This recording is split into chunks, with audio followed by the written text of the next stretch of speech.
में वो जो अंकल आते हैं जो आपसे ऐसे क्वेश्चन पूछते हैं जानबूझ के जिसका आंसर आप ना दे पाएँ, तो अब मुझे लगता है कि सिचुएशन बदलने वाली है और अब ऐसा होगा कि कोई भी अंकल आएँ तो बच्चे ऐसे आंसर देंगे जो अंकल भी ना समझ पाएँ।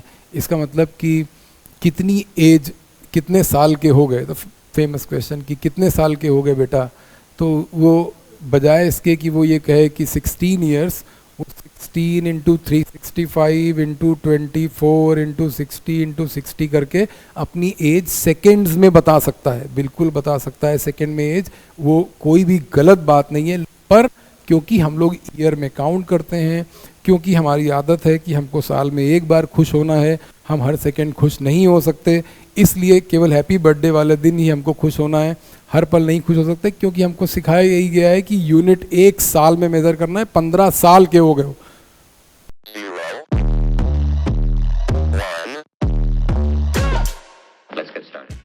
हेलो स्टूडेंट्स एंड टीचर्स, आज का टॉपिक है डायमेंशनल एनालिसिस। और डायमेंशनल एनालिसिस को समझने के लिए हम लोगों को थोड़ा सा फिज़िकल क्वांटिटीज़ के बारे में समझना पड़ेगा और उनकी यूनिट्स के बारे में समझना पड़ेगा। फिर उसकी दो कैटेगरीज़ हैं जिसमें हम लोगों ने कुछ फिज़िकल क्वांटिटीज़ को फंडामेंटल रखा है और बाकी फ़िज़िकल क्वांटिटीज़ को हम लोगों ने डिराइव्ड फिज़िकल क्वांटिटी की कैटेगरी में रखा है। पर उससे पहले हमको ये बात समझनी है कि ये जब वर्ड फिज़िकल क्वांटिटी आता है तो उसका क्या मतलब होता है। मैं कोशिश करूँगा कि थोड़ा सा आपको वो फील देने की कोशिश करूं जिसको हम लोग कहते हैं कि जो सब्जेक्ट हमारा है जिसका नाम फ़िज़िक्स है, और फिज़िक्स का एक्चुअली जो मतलब हिंदी में जब हम उसको कहते हैं, हिंदी में जो फिज़िक्स का मतलब है वो भौतिकी कहते हैं उसको, या भौतिक शास्त्र कहते हैं। भौतिक शास्त्र का मतलब सिर्फ ये है कि जो कुछ भी हमारे चारों तरफ है, जिसको हम लोग दूसरे शब्दों में प्रकृति भी कहते हैं, अंग्रेजी में जिसको नेचर कहते हैं। और ये नेचर एक लॉ के हिसाब से काम करता है जिसको हम लोग लॉज ऑफ नेचर कहते हैं। वो लॉज ऑफ नेचर क्या है और उन लॉज ऑफ नेचर के बारे में पहले अनुभव करना और फिर उससे रिलेटेड कोई प्रिडिक्शन करना या कोई फॉर्मूला बनाना। जैसा कि आप जान रहे हैं कि फ़िज़िक्स में मैंने पहले भी आपको ये बात बताई कि फ़िज़िक्स का मतलब दो चीज़ों से मिलकर ये शब्द बना है। जब फिज़िक्स शब्द आया उसके पहले फ़िलॉसफ़ी था। फ़िलॉसफ़ी में जब मैथमेटिक्स ऐड की गई, अब मैथमेटिक्स क्या चीज़ है? मैथमेटिक्स मैंने आपको बताया कि फ़िज़िक्स जो चीज़ है वो दो शब्दों से मिलकर बनी है। क्या क्या वर्ड है? पहला वर्ड इसमें है फ़िलॉसफ़ी और दूसरा वर्ड इसमें है मैथमेटिक्स। इन दोनों के कॉम्बिनेशन से बनी। और अगर हम इसको और थोड़ा सा प्रिसाइज़ करें तो हम ये कह सकते हैं कि मैथमेटिक्स वो चीज़ है, हमारे लिए मैथमेटिक्स वो चीज़ है जिससे हम लोग अपने आप को एक्सप्रेस करते हैं। यू कैन से कि मैथ्स हमारी भाषा है। मैथ्स वो भाषा है जिससे हम, it is the language by which we can actually express what we are feeling about the nature around. कि हमारे चारों तरफ जो भी नेचर है, चारों तरफ का मतलब जैसे मून है, जैसे रेनबो है, जैसे क्लाउड्स हैं, जैसे प्लांट्स हैं, जैसे जो भी नेचर है, जैसे रेन है, तो इन सारी चीज़ों के बारे में, या ट्विंकलिंग ऑफ स्टार है या राइजिंग ऑफ सन है, इन सारी चीज़ों के ये जो सारी प्राकृतिक घटनाएं हैं, इनको फिज़िक्स के जरिए उसको हम लोगों ने एक्सप्लेन किया, हमने उससे रिलेटेड लॉ दिए। और लॉ देने का मतलब समझिए कि अगर न्यूटन ये कहता रहता कि वो एप्पल जो गिर रहा है that is because of gravity, that is, और ये ग्रेविटी का मतलब कि अर्थ सारी बॉडीज़ को अपनी तरफ अट्रैक्ट कर रही है, तो हो सकता है कि उस समय जब उन्होंने ये बात कही तो लोग कुछ ऐसा भी कह देते कि थोड़ा इनका, लेकिन न्यूटन ने उसका फॉर्मूला दिया। तो जब न्यूटन ने फॉर्मूला दिया तब उन्होंने अपने आप को एक्सप्रेस किया। ये जो लैंग्वेज है जिसको हम लोग मैथमेटिक्स कह रहे हैं, कि उन्होंने अपनी फ़िलॉसफ़ी को मैथमेटिक्स के ज़रिए जस्टिफाई किया। ये जो चीज़ है इससे मिलकर बनता है फ़िज़िक्स सब्जेक्ट हमारा। और जो दूसरे नाम हैं, न्यूटन है, आइंस्टीन है, या अपना इंडियन जो उसमें आर्यभट्ट हैं, या और भी इस तरीके के लोग जिन लोगों ने समय समय पर अलग अलग एरा में अलग अलग तरीके से पिछले 200 सालों में जो भी डेवलपमेंट्स हुए उसको उन्होंने जस्टिफाई किया।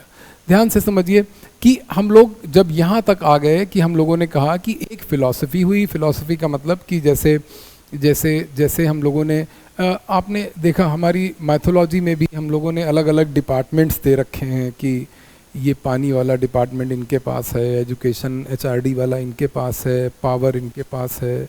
वैसा ही यहाँ पर भी है, हम लोगों ने ब्रांचेज ऑफ फिज़िक्स हम लोगों ने बना रखी हैं कि जब हम इसके बारे में पढ़ेंगे फिर उसके बारे में पढ़ेंगे, लेकिन physics as in whole simple, सबसे सिंपलेस्ट शब्दों में जो हम कह सकते हैं वो ये है कि it is the observation, it is the study about nature around us. फिर उससे हम लोग जान के उसको बायोलॉजी में काम आता है या कहीं भी दूसरे तरीके के जो टेक्नोलॉजीज़ हैं उसमें काम आया, या जितना भी तरीके की इंजीनियरिंग है उसमें काम आया।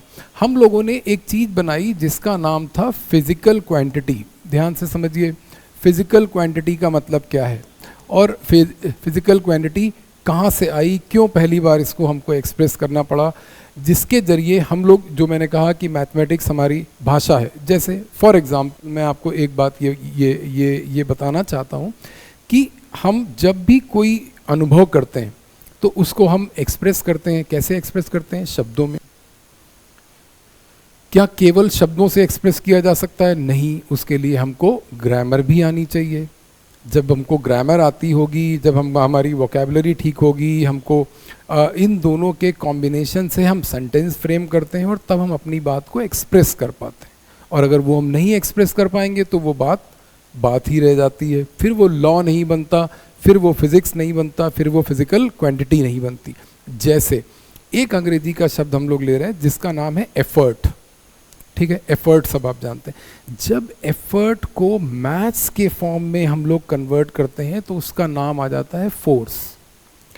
किसी भी तरीके का प्रयास, जैसे फोर्स की डेफिनेशन आपने क्या पढ़ी? फोर्स की डेफिनेशन आपने पढ़ी कि a body will remain in the state of rest or uniform motion until and unless, इसका मतलब कि जब तक कि किसी बॉडी पर फोर्स नहीं लगाया जाएगा, उसको दूसरे शब्दों में ऐसे भी हम लोग कहते हैं कि फोर्स ही वो चीज़ है जो किसी बॉडी के अवस्था परिवर्तन के लिए रिस्पॉन्सिबल है। Agency which is responsible for change in the current state of the body. अगर बॉडी रुकी हुई है तो उसको चलाने वाली एजेंसी का नाम फोर्स है, अगर बॉडी चल रही है तो उसको रोकने वाली एजेंसी का नाम फोर्स है।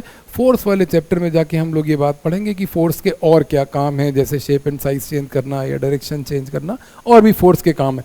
पर अभी मैंने आपको सिर्फ एक ये एग्जाम्पल के जरिए बात समझाने की कोशिश की कि एक अंग्रेजी का शब्द जिसका नाम एफर्ट है, एफर्ट को जब हम लोग फिज़िक्स में ले आएंगे तो वो फोर्स बन जाएगा। इसी तरीके से एक अंग्रेजी का शब्द और आया जिसका नाम था इनर्शिया। ये बहुत ही फेमस वर्ड है, आपने ज़रूर सुना होगा, जूनियर क्लासेस में भी अलग अलग लेवल पे पढ़ाया जाता है। और इनर्शिया को और ऐसा होता है कि जब कोई चीज़ बहुत पॉपुलर हो जाती है तो उसका बेसिक समझने में हम उसको अवॉइड कर जाते हैं। जैसे सनलाइट है तो सनलाइट इतनी डोमिनेटिंग होती है कि हम सन के बारे में सोचना भूल जाते हैं कि सन क्या चीज़ है, क्योंकि सनलाइट इतनी ज़्यादा है। वही ऐसे चीज़ों के साथ होता है, इनर्शिया जैसी चीज़ों के साथ। तो इनर्शिया का लिटरल मीनिंग होता है रेजिस्टेंस टू चेंज। ध्यान से समझिए, इनर्शिया का लिटरल मीनिंग होता है रेजिस्टेंस टू चेंज। इसका मतलब कि किसी भी तरीके के परिवर्तन के प्रति प्रतिरोध रेजिस्टेंस को कहते हैं, चेंज माने परिवर्तन। इसका मतलब कि आपकी करंट स्टेट में, जैसे आपने देखा कि आपको जब आप रात को देर तक पढ़ते हैं, जो भी करते हैं, मोबाइल चलाते हैं या इंस्टाग्राम पे रहते हैं या इंटरनेट पे दूसरे या वीडियो गेम खेल रहे हैं, तो मम्मी आके, आपकी माँ आके आपसे कहती है कि सो जाइए। और फिर आप क्योंकि कहते हैं नहीं मम्मी बहुत इंपॉर्टेंट असाइनमेंट है और मुझे अभी पढ़ना बहुत ज़रूरी है, तो माँ कहती है कि अच्छा ठीक है अभी सो जाओ बेटा, सुबह उठ के पढ़ लेना। ठीक है, माँ का इतना प्रेशर होता है, बच्चा सो जाता है। माँ क्या हुई? माँ एक्सटर्नल एजेंसी है, फोर्स है जो आपकी करंट स्टेट को चेंज करना चाह रही। आप जागना चाहते हैं, माँ कह रही नहीं सो जाओ, उसने फोर्स लगा के आपकी करंट स्टेट को चेंज कर दिया। फिर सुबह होती है, 7 बज गया, 8 बज गया, 9 बज गया, 10 बज गया, 10 बजे के बाद फिर वही मम्मी आपकी आपके पास आके आपको सोने नहीं देती, आपकी करंट स्टेट चेंज करना चाहती हैं और आपको उठाती हैं। इसका मतलब कि फिर स्टेट चेंज के लिए क्या चीज़ है? फोर्स। तो ये फोर्स है। और जो आपका प्रतिरोध है, प्रतिरोध का मतलब जो आप रेजिस्टेंस दे रहे हैं, जो आप इनर्शिया, इनर्शिया का मतलब कि आप उसी स्टेट में रहना चाहते हैं कि जब आप रात को जाग रहे थे तब आप सोना नहीं चाह रहे थे, अब जब आप सो रहे हैं तब आप उठना नहीं चाह रहे हैं। ये जो रेजिस्टेंस है, इस चीज़ को जब हम लोग इस चीज़ के लिए जो एक वर्ड बनाया वो है इनर्शिया। और इनर्शिया को जब हम मैथमेटिकल फॉर्म में लाते हैं तो ये बन जाता है मास।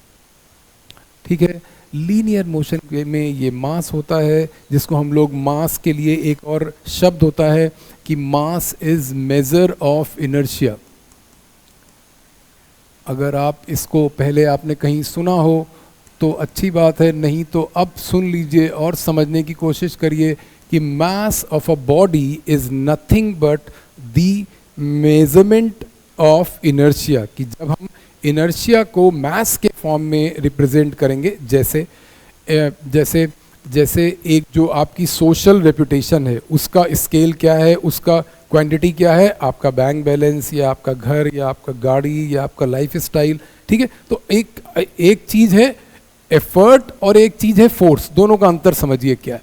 इसी तरीके से हर चीज़ के लिए, हर उस सिचुएशन के लिए, हर उस फिजिकल सिचुएशन के लिए, और इन जनरल अगर हम लोग फिजिक्स की बात कर रहे हैं तो इन जनरल 2-3 टर्म्स हैं जिससे हम लोग सब कुछ एक्सप्लेन कर देते हैं। और फिजिक्स में जहाँ पर ये 3 शब्द आ गए, आप समझ जाइए कि हम किसी भी फिजिकल सिचुएशन को इन तीनों शब्दों के जरिए अगर हम एक्सप्रेस करने की, एक्सप्लेन करने की, जस्टिफाई करने की या उसको समझने की कोशिश कर रहे हैं तो इसका मतलब कि वो फिजिक्स है, उसको हम लोग फिजिक्स कहते हैं। हम लोगों ने फिजिकल क्वांटिटीज़ बनाई, जैसा मैंने आपको बताया, ये 2 एग्जाम्पल दिए कि फोर्स है, मास है। इसी तरीके से दूसरी फिजिकल क्वांटिटीज़ हम लोगों ने बनाई, जैसे एनर्जी है, या अगर हम लोग बिल्कुल बेसिक में आ जाएं तो मास के बाद लेंथ एक फिजिकल क्वांटिटी है और टाइम एक फिजिकल क्वांटिटी है। आप कभी सोचें कि अगर घड़ी नहीं है तो फिर टाइम का कोई वजूद नहीं है। यस, इसीलिए टाइम की जो छोटी यूनिट है जिसको हम लोग सेकंड कहते हैं, उसके बाद और बड़ी यूनिट मिनट, उसके बाद आवर, उसके बाद फिर डे, उसके बाद जैसे डे को हम लोग एक्सप्लेन करते हैं कि वो मून, वो अर्थ का rotation about its own axis, that is 1 day. कि when you are facing sun and when sun is at your back, that is the concept of day and night, and that happens because of rotation of earth। कि अर्थ के अपनी धुरी पर, अपनी axis पर घूमने की वजह से जो परिवर्तन हो रहा है आपकी पोजीशन का, सन के रिस्पेक्ट में जो आपका परिवर्तन हो रहा है, उसको हम लोग दिन और रात का नाम देते हैं। और आप AM PM और ये सब ज्योग्राफी वाली बात है। फिर क्या बात आई कि जो फिजिकल क्वांटिटीज़ हैं, जैसे मैंने अभी आपको बताया कि लेंथ एक फिजिकल क्वांटिटी है, हम कभी सोचते नहीं हैं, और ऐसा हम लोग को सिखाया भी जाता है कि ज़्यादा मत सोचो, पर आप सोचने पर ज़्यादा एम्फेसिस कर देते हैं, ज़्यादा पर उतना ध्यान नहीं देते। कहा यह जाता है कि ज़्यादा मत सोचो, ये नहीं कहा जा रहा है कि सोचो ही नहीं, सोचना ज़रूरी है। और अगर आप इसको ऐसे सोच के देखें कि लेंथ जो है वो क्या, जब लेंथ नहीं थी तो लोग चल नहीं रहे थे? क्या जब लेंथ नहीं थी तब मून सन के चारों तरफ घूम नहीं रहा था?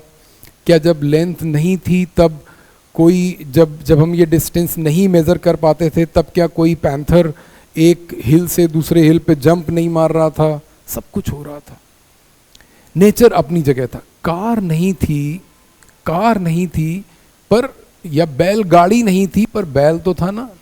मैं उस टाइम की बात कर रहा हूँ कि उस समय जब हम लोगों ने ये सोचा, और जिसको हम लोग सिविलाइजेशन कहते हैं, जिसको हम लोग एवोल्यूशन कहते हैं, कि हम समय के साथ कैसे चीज़ों को एक सिस्टमैटिक ढंग देने की कोशिश जब हम लोग करते हैं, एक सिस्टम में लाने की कोशिश करते हैं, तो उसके लिए हम लोगों को इन सब चीज़ों की ज़रूरत पड़ती है।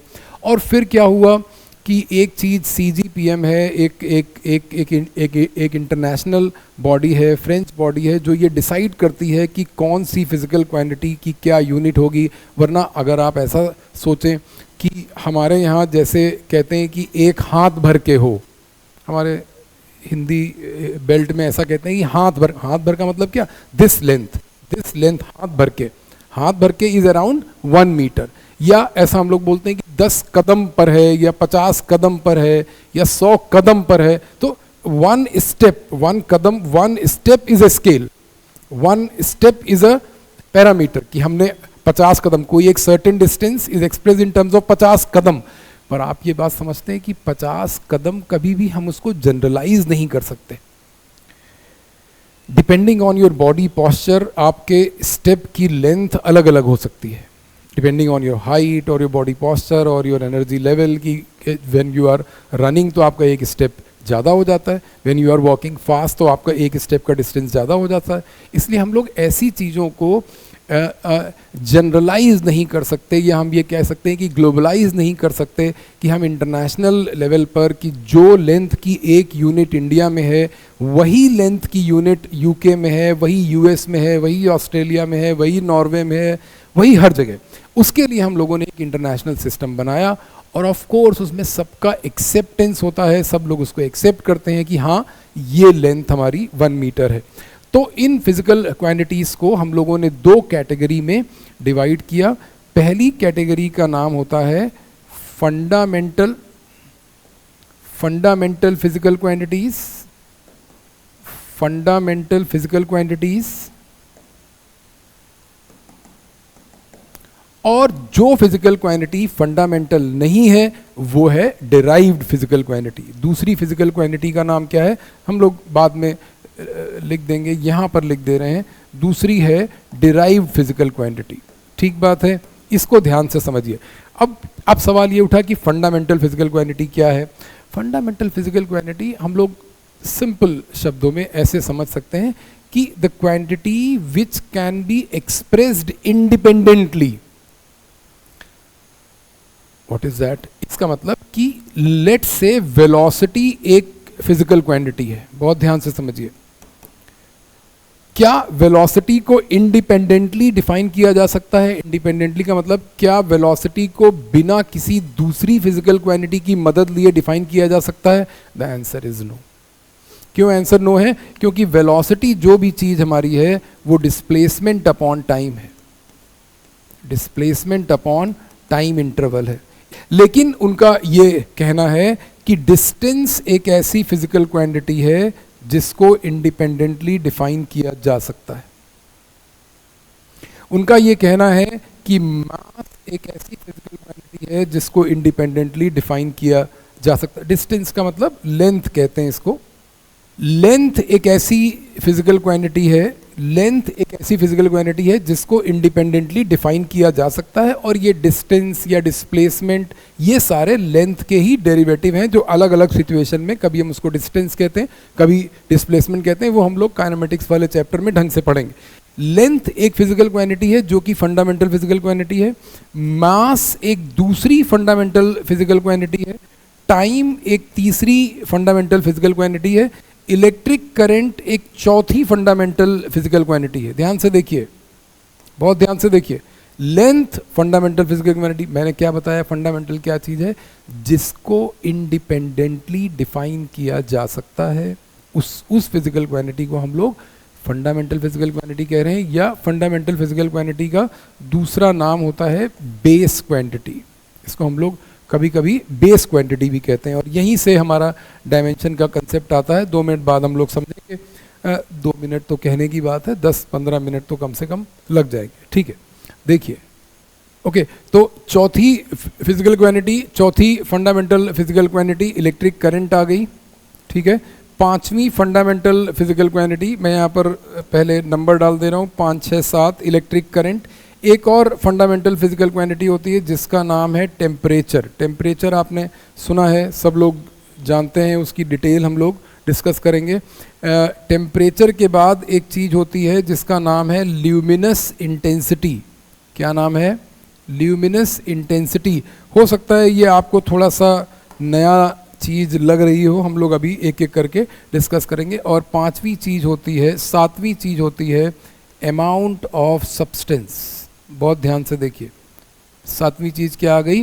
Amount of substance. ये 7 फंडामेंटल फिजिकल क्वांटिटी हैं, 7 बेस क्वांटिटीज़ हैं, और इनकी जो कॉरेस्पॉन्डिंग यूनिट है, क्या है, इनकी जो कॉरेस्पॉन्डिंग यूनिट है उसका क्या नाम है, वो है फंडामेंटल यूनिट। ठीक बात है, सब आपने सुन रखा है, फिर भी बताना ज़रूरी है कि इसलिए बताना ज़रूरी है कि पहले आपको हेलीकॉप्टर से पहुंचा दिया गया था, अब मैं ये कोशिश कर रहा हूँ कि आप बाई रोड चल के जाएं, so that you can enjoy the journey also, so that you can see कि इस रास्ते में क्या क्या चीज़ें हैं, किस तरीके की तकलीफ़ें। जब आपने जूनियर क्लासेस में ये पढ़ा कि यूनिट क्या है या डायमेंशन क्या है, तो आपको हेलीकॉप्टर से पहुंचा दिया जाता है सीधे एयर में, आप केवल उस हेलीकॉप्टर के। ऑलराइट, तो लेंथ की फंडामेंटल यूनिट क्या होने वाली है, लेंथ की यूनिट होने वाली है मीटर, और ये आपने सुना है। मीटर क्या, आपने तो मीटर के सेंटीमीटर, मिलीमीटर, किलोमीटर, ये सब पर भी हम लोग 2 मिनट बाद डिस्कशन करेंगे। अभी मैं आपको केवल ये बता रहा हूँ कि लेंथ की fundamental unit, length fundamental physical quantity है, और उसकी जो यूनिट है वो फंडामेंटल यूनिट है, और लेंथ की यूनिट है मीटर। अब सवाल ये उठा कि अभी जैसा मैंने आपको बताया कि अगर किसी ईस्टर्न कंट्री में लोग एक कदम की बात कर रहे हैं, या एक हाथ की बात कर रहे हैं, या इस डिस्टेंस की बात कर रहे हैं बाय एक्सपेंडिंग योर आर्म्स, कि ये डिस्टेंस कितना होने वाला, distance between tips of your finger. लेकिन अगर किसी यूरोपियन कंट्री में जाएंगे तो आप देखते हैं वहाँ पर फिजिकल स्ट्रक्चर, वहाँ पर लोगों की हाइट ज़्यादा होती है, इस वजह से क्या होगा कि लेंथ ऑफ अ स्टेप बदल जाएगा।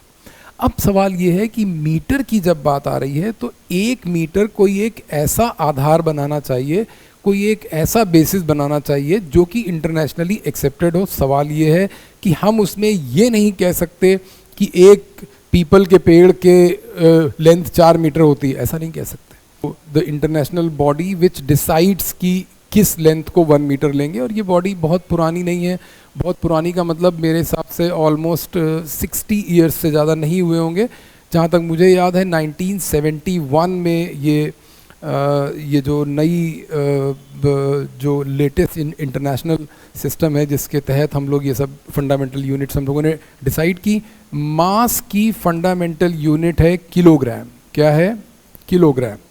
टाइम की फंडामेंटल यूनिट मुझे नहीं पता, आपको पता है। टाइम की फंडामेंटल यूनिट है सेकेंड। इलेक्ट्रिक करंट की यूनिट है एम्पियर, और एम्पियर भी इसी से बना। एसआई जिसको हम लोग कहते हैं एसआई यूनिट, एसआई यूनिट समझते हैं। एसआई यूनिट का मतलब होता है I stand for international, S stand for system of units, international system of units. SI बना क्योंकि टेम्परेचर की यूनिट हो गई केल्विन, ठीक बात है। ल्यूमिनस इंटेंसिटी की यूनिट हो गई कैंडेला, और अमाउंट ऑफ सब्सटेंस की यूनिट हो गई मोल, ठीक है। यहाँ तक ये बात ठीक है। और मैंने बताया कि इसके अलावा जो भी क्वांटिटी होगी, वेलोसिटी से लेकर, फोर्स से लेकर, एक्सेलरेशन से लेकर, एनर्जी तक, ये जितनी भी फिज़िकल क्वांटिटीज़ आएंगी, ये सारी फिज़िकल क्वांटिटीज़ क्या हैं? ये सारी physical quantities derived physical quantities हैं। क्यों? क्योंकि इसमें एक्सेलरेशन में हम लोग change in velocity upon change in time लेंगे। एनर्जी में हम लोग कोई चीज़ लेंगे, जैसे अलग अलग एनर्जी, अलग अलग तरीके की एनर्जी। फिर वर्क डन हम लोग लेंगे, काइनेटिक एनर्जी का फॉर्मूला 12mv², पोटेंशियल एनर्जी का फॉर्मूला दूसरा। फोर्स के लिए हम लोग मास और एक्सेलरेशन की हेल्प लेंगे। मैं क्या बताना चाह रहा हूँ आपको? मैं सिर्फ ये बताना चाह रहा हूँ कि इन फिजिकल क्वांटिटीज़ को इंडिपेंडेंटली एक्सप्रेस किया जा सकता है, इसलिए ये बेस क्वांटिटी है या फंडामेंटल क्वांटिटीज़ हैं। और इसके अलावा जितनी भी फिजिकल क्वांटिटीज़ हैं वो सारी फिजिकल क्वांटिटीज़ क्या हैं? डिराइव्ड फिजिकल क्वांटिटीज़ हैं, और उनकी जो यूनिट है वो डिराइव्ड यूनिट। 1 मिनट में हम लोग डायमेंशन में आ रहे हैं। इसके पहले मैं आपको ये बस एक बात और बताना चाह रहा हूँ कि ये जो हम लोगों ने 7 फंडामेंटल फिजिकल क्वांटिटीज़ ली हैं, इसमें 7 के अलावा 2 फिजिकल क्वांटिटीज़ और होती हैं जिनको हम सप्लीमेंट्री क्वांटिटीज़ कहते हैं। सप्लीमेंट्री फंडामेंटल होता है।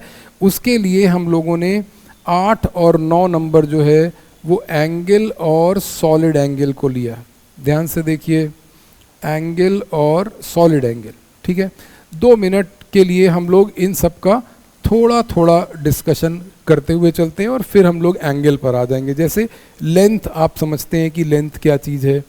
मास का भी मैंने आपको फील देने की कोशिश की कि that is ultimately measure of inertia, कि कितना इनर्शिया कोई बॉडी ऑफर कर रही है। इसका मतलब कि जब हम उसकी स्टेट में चेंज लाना चाहते हैं तो वो उस चेंज को अपोज करने के लिए कितना प्रतिरोध दे रही है। That amount, when that amount comes in mathematics, when that amount comes in form of number, तो हम लोग उसको मास कहते हैं।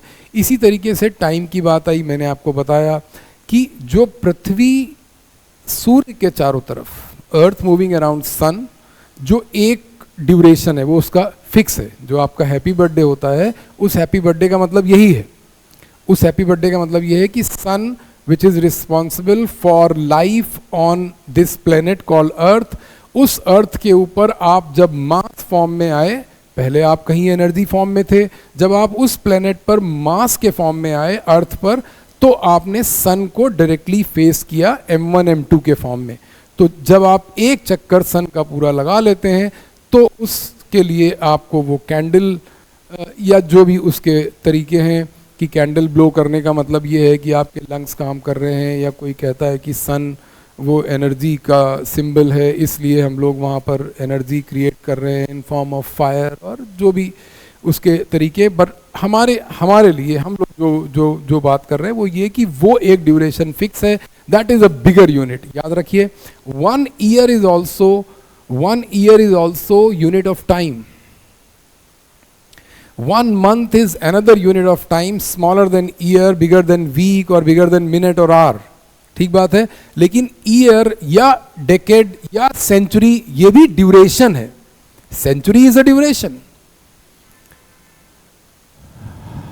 100 years, 1 year, you know, earth completes 1 revolution around sun, then it comes month depending on the revolution of moon around earth, then there is a week, then there is day, then there is hour, then there is minute, then there is second, then there are microsecond, millisecond, it goes like that। तो second को हम लोगों ने ये माना है कि ये फंडामेंटल फिजिकल क्वांटिटी टाइम का यूनिट है, और सेकेंड को हम लोगों ने स्टैंडर्ड माना। Then we have bigger. अब इसमें होता क्या है, होता ये है कि कोई भी फिजिकल क्वांटिटी, बहुत ध्यान से देखिए, कोई भी फिजिकल क्वांटिटी जो है, कोई भी फिजिकल क्वांटिटी जो है वो दो चीज़ों से मिलकर बनती है। एक तो उसकी न्यूमेरिकल वैल्यू होती है, एक होती है उसकी न्यूमेरिकल वैल्यू, और दूसरी चीज होती है उसकी यूनिट। यही तो है। इस चीज को ये लोग ऐसे बोलते हैं कि P is equal to n times U। इसका मतलब क्या होता है कि कोई एक फिजिकल क्वांटिटी, ऐसा समझिए कि जब suppose length is a physical quantity, we are talking about certain length, कि किसी एक पर्टिकुलर लेंथ की हम लोग बात कर रहे हैं। वो लेंथ क्या है, वो लेंथ है 1 is numerical value, the magnitude of that physical quantity, and then next is unit, and say that the unit is metres. Wonderful. अब क्या हुआ, वो ये कह रहे हैं कि इसी को हम लोग स्मॉलर यूनिट में भी एक्सप्रेस कर सकते हैं। जब यूनिट स्मॉल होगा, 1 यूनिट जिसको हम लोग कहते हैं, अगर यूनिट स्मॉल होगा तो न्यूमेरिकल वैल्यू बढ़ जाएगी। यू कैन सी कि 1 metre length can be expressed as 100 of centimetres. इसका मतलब same physical quantities is expressed when in terms of U1, this unit is has certain number n1, और जब उसी फिजिकल क्वांटिटी को हम लोगों ने दूसरी यूनिट में एक्सप्रेस किया तो उसका नंबर बदल गया। ठीक बात है, समझ पा रहे हैं। न्यूमेरिकल वैल्यू एक चीज़ है, यूनिट एक चीज़ है, तो पूरी फिजिकल क्वांटिटी आप किसी भी फिजिकल क्वांटिटी को यूनिट के बगैर अगर आप एक्सप्रेस करते हैं, जैसे मैं अगर आपको बोलूं कि क्या आप 100 मास उठा सकते हैं, तो आप उसमें हाँ और ना नहीं बोल सकते। आप ऐसा नहीं कि 100 आप एकदम से कह देंगे कि 100 बहुत ज़्यादा, नहीं, 100 ग्राम भी हो सकता है और 100 किलोग्राम भी हो सकता है। तो इसका मतलब क्या हुआ कि यूनिट इंपॉर्टेंट इसलिए है कि उस फिजिकल क्वांटिटी का आइडिया तभी लगता है। क्या आप 10 का जंप मार सकते हैं? क्या आप जमीन से 10 यूनिट ऊपर उठ सकते हैं? तो आप 10 क्या 10 मीटर नहीं जंप मार सकते? अगर हम अर्थ को पुश करके ऊपर जंप मारें जमीन में, ऐसे अगर आप खड़े हैं किसी ग्राउंड लेवल पे और आप जंप मारें, तो क्या आप 10 मीटर हवा में? नहीं, 10 centimetre, yes we can, 10 centimetre ऊपर हम जा सकते हैं। तो किसी भी फिजिकल क्वांटिटी का मैंने जैसा पहले आपको बताया कि कोई भी सिचुएशन को समझने के लिए, सिचुएशन से डील करने के लिए, किसी स्पेक्टेकुलर, किसी नेचुरल फिनोमिना को जस्टिफाई करने के लिए, उसको एक्सप्लेन करने के लिए जिन चीज़ों को हम लोग यूज़ करते हैं, जो सब्जेक्ट है वो फिज़िक्स है, और उसको मैथ्स के टर्म में एक्सप्रेस करने के लिए जो हम लोगों ने जिस चीज़ का सहारा लिया वो हमारा है फिज़िकल क्वांटिटी।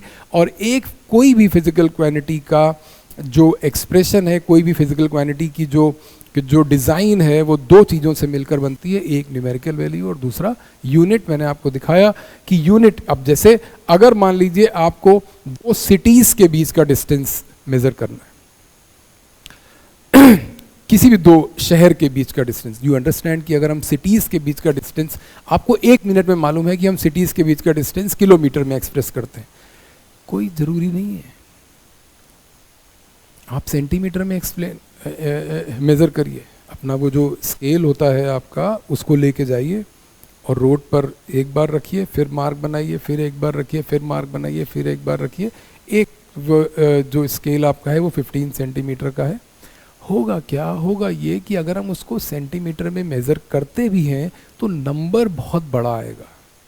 यही तो बात है, यही तो आपने पढ़ा कि बिगर यूनिट का मतलब क्या, light year is also unit of distance. क्यों? क्योंकि हम जब सन का डिस्टेंस निकाल रहे हैं या स्टार्स का डिस्टेंस निकाल रहे हैं, तब हम उसको लाइट ईयर में बात करते हैं। कि अगर आपसे कोई जो घर में वो जो अंकल आते हैं जो आपसे ऐसे क्वेश्चन पूछते हैं जानबूझ के जिसका आंसर आप ना दे पाएँ, तो अब मुझे लगता है कि सिचुएशन बदलने वाली है। और अब ऐसा होगा कि कोई भी अंकल आएँ तो बच्चे ऐसे आंसर देंगे जो अंकल भी ना समझ पाएँ।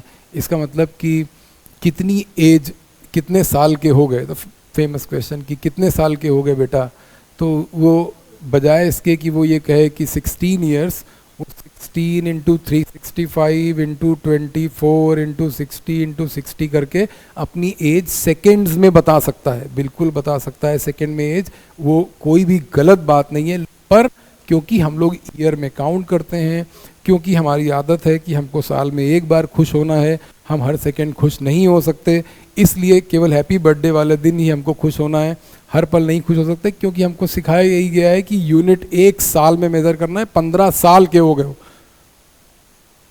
आपकी मर्जी, ठीक है।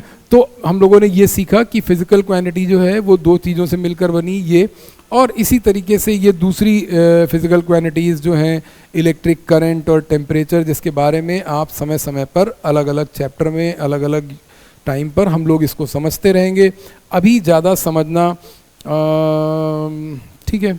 टेम्परेचर, अभी अगर मैं आपको कह दूं कि टेम्परेचर जो है that is average kinetic energy of molecules, और हीट जो है that is total kinetic energy, तो अभी ये बताना आपको डराना है, ठीक है। इसलिए मैं अभी नहीं बता रहा हूँ कि अभी केवल ये बात समझिए कि जो हमारा उद्देश्य है, जो डायमेंशनल एनालिसिस हम लोग को समझना है कि डायमेंशंस के जरिए हम लोग क्या कर सकते हैं, वो समझना ज़रूरी है। तो उसके लिए मैंने आपको बताया कि ये 7 फंडामेंटल फिजिकल क्वांटिटीज़ हैं, और इसके हम लोग सिंबल भी बना लेते हैं। सिंबल का मतलब क्या है? सिंबल का मतलब ये है, देखिए, सिंबल का मतलब ये है कि लेंथ के लिए L सिंबल ले लेंगे, मास के लिए M सिंबल ले लेंगे, टाइम के लिए T सिंबल ले लेंगे, इलेक्ट्रिक करंट के लिए A सिंबल ले लेंगे, टेम्परेचर के लिए ये सिंबल ले लेंगे, ल्यूमिनस इंटेंसिटी के लिए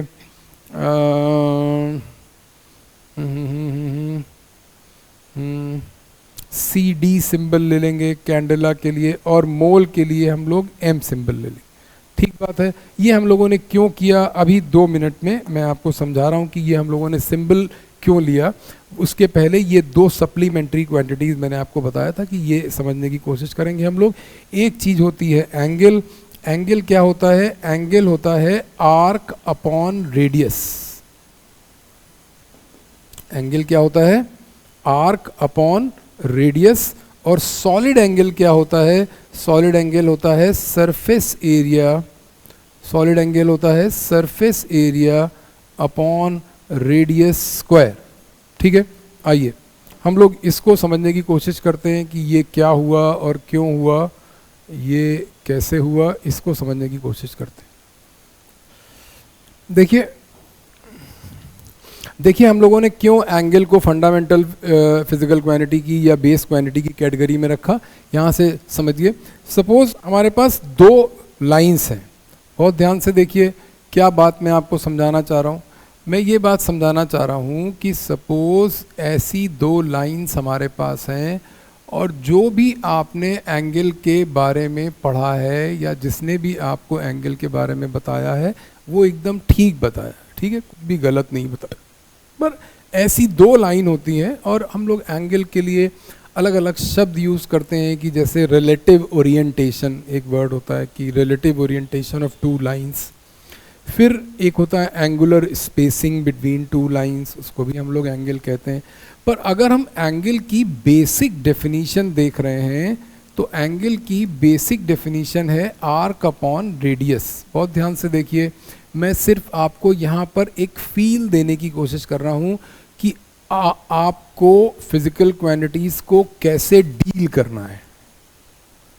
कैसे डील करना का मतलब ये है कि क्यों हम लोगों ने एंगल को आर्क अपॉन रेडियस कहा। सपोज़ कि कोई आप ऐसा घर में आप एक एक्सपेरिमेंट करिए, आप एक अलग अलग पेपर्स लीजिए या एक पेपर पर दो लाइन ये जैसे मैंने बनाया ऐसा बना दीजिए और घर में अलग अलग लोगों को वो पेपर दे दीजिए और उनको ये कहिए कि आप इसमें, या अपने फ्रेंड्स के साथ भी कर सकते हैं, क्यों घर पे करेंगे, आप ये कहिए कि इसमें इन दोनों लाइंस के बीच में एंगल दिखा दीजिए, show the angle, depict the angle, show the angle between these two lines. ठीक है, आपने देखा होगा या आप देखेंगे अगर आप ये एक्सपेरिमेंट करते हैं तो कुछ लोग एंगल यहाँ बनाएंगे, कुछ लोग एंगल यहाँ बनाएंगे, कुछ लोग एंगल यहाँ बनाएंगे, ज़्यादातर लोग एंगल यही बनाएंगे, पर कुछ ऐसे ज़रूर होंगे जो यहाँ और यहाँ भी बना सकते हैं। ठीक है, सवाल ये उठता है कि इन चारों में से कौन सा एंगल सही है। द आंसर इज कि चारों एंगल सही हैं। क्यों? इसलिए कि जो भी उन चारों लोगों ने बनाया उन चारों में से कोई भी चीज़ एंगल है ही नहीं। इसका मतलब ना तो ये एंगल है और ना ही ये एंगल है और ना ही ये एंगल है और ना ही ये एंगल है, कोई एंगल नहीं। फिर एंगल है क्या? एंगल इज समथिंग जिसको देखा नहीं जा रहा है। क्यों? क्योंकि एंगल आर्क और रेडियस का रेशियो है। Angle is a ratio. ध्यान से देखिए, फिजिकल क्वांटिटीज को समझने का तरीका मैं आपको बता रहा हूं कि जब हम लोग मास डेंसिटी की बात करते हैं तो डेंसिटी होती है mass upon volume, mass of a body divided by the volume in which that mass is distributed, उसको हम लोग डेंसिटी कहते हैं। अब आप डेंसिटी देखने की कोशिश करेंगे तो मामला गड़बड़ हो जाए। डेंसिटी ना दिख रही है आपको भाई, क्यों? क्योंकि दिख तो मास भी नहीं रहा है, दिख तो वॉल्यूम भी नहीं रहा है। वॉल्यूम भी आपने कैलकुलेट ही किया है कि 4/3 पाई आर क्यूब होता है। जो आपको दिख रहा है वो स्पेस दिख रहा है, जो आपको दिख रहा है वो आपको एक confined restricted space with in that sphere, लेकिन आपको 4/3 पाई आर क्यूब दिख रहा है? नहीं दिख रहा है। इसका मतलब कि एंगल, फिर ये चारों कैसे सही हैं? चारों ऐसे सही हैं कि जो इंट्रोवर्ट बच्चा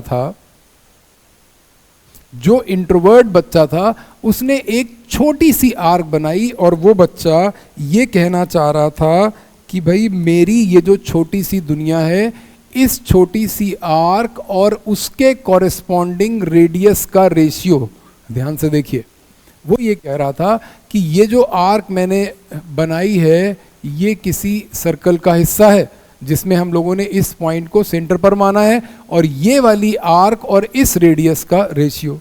एक सामान्य दिखने वाला बच्चा उसने यहाँ पर जब आर्क बनाई तो वो ये कहना चाह रहा था कि ये वाली आर्क और ये वाला रेडियस, अगर हमने इसको एज एन आर्क चूज किया तो हमारा रेडियस भी बदल गया। देखिए ये, और बहुत ही ज़्यादा जो एक्सट्रोवर्ट हैं, बहुत ही ज़्यादा, उनके लिए कोई शब्द आप ढूंढ लीजिएगा, उन्होंने यहाँ बना दिया और उन्होंने कहा भाई हमारा सर्कल बहुत बड़ा है, लेकिन आंसर उनका भी सही है।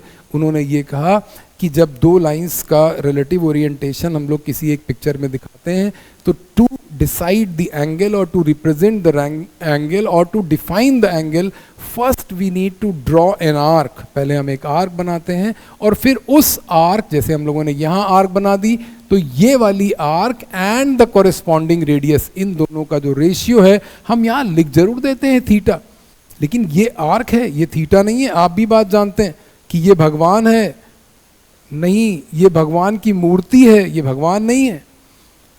ठीक बात है। तो ये डेंसिटी क्या हुआ? ये डेंसिटी हुआ मास अपॉन वॉल्यूम, या एंगल क्या हुआ? Arc upon radius. फिर जब हम लोगों को यहां तक तो ठीक है भाई, एंगल हम लोगों ने पता नहीं क्या क्या पढ़ लिया है, और उन्होंने जब पहली बार बताया तो इतना डरा दिया था कि हम ये पूछना ही भूल गए कि साइन का क्या मतलब है और कॉस का क्या मतलब, कोसाइन का क्या मतलब है, या टैन का क्या मतलब है, या टैन क्या कहीं से टेंजेंट, कुछ भी नहीं पूछा हमने। केवल क्या है, साइन 30 इज 1/2, कॉस 30 इज √3/2, शायद, मुझे नहीं पता। साइन 30 इज हाफ, और साइन 30 इज हाफ का मतलब क्या होता है?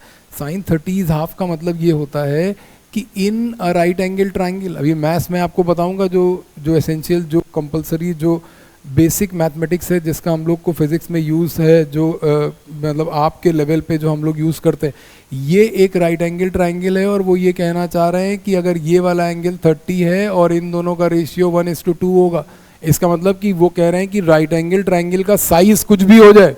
साइज का मतलब क्या, कि अगर ये लेंथ 10 सेंटीमीटर है तो ये लेंथ 20 सेंटीमीटर होगी, तभी ये एंगल 30 डिग्री होगा। इसका मतलब अगर ये लेंथ 8 सेंटीमीटर हो गई तो ये अपने आप 16 हो जाएगा, अगर ये 5 सेंटीमीटर हो गई तो ये अपने आप 10 हो जाएगा। ये मतलब होता है साइन 30 इज इक्वल टू 1/2 का मतलब, जो ये कहते हैं परपेंडिकुलर अपॉन हाइपोटेनस, इसका मतलब कि परपेंडिकुलर और हाइपोटेनस का रेशियो 1:2 होगा। When the angle defining the perpendicular and the base in the hypotenuse is 30 degrees, तब वो ये रेशियो 1/2 होगा। ऑलराइट, ऐसे ही सारे ट्रिग्नोमेट्रिक रेशियोज डिफाइन है कि जब ये वाला एंगल 45 होगा तो ये इक्विलेटरल हो जाएगा, क्योंकि ये 90 है तो ये दोनों एंगल बराबर हो जाएंगे, इसलिए tan 45 1 हो जाता है। तो ये रेशियोज हैं, इसको हम लोग ट्रिग्नोमेट्रिक रेशियोज कहते हैं। आपको अभी ये बात भी अपने दिमाग से निकालनी पड़ेगी कि जब हम लोग एंगल डिफाइन करते हैं तो 30 और 45 नहीं भाई, 31, 32, 33, 34, 35 ऐसे चलना है। 30 के बाद 45 नहीं आता, ऐसा नहीं है, या 45 के बाद डायरेक्ट 60, नो, 46, 46.4 भी होता है, 59.8 भी होता है, सारे एंगल्स होते हैं, कोई आपको परेशानी की जरूरत नहीं। कुछ कुछ रेशियोज हम लोगों ने डिफाइन किए, वो कुछ है, इसका ये मतलब नहीं हम किसी भी एंगल के लिए हम लोग ट्रिग्नोमेट्रिक रेशियोज डिफाइन कर सकते हैं। ठीक है, मैथ्स वाली क्लास में हम लोग जब मैथमेटिकल टूल वाला लेक्चर आप देखेंगे तब उसमें ये बात मिलेगी। फिर एक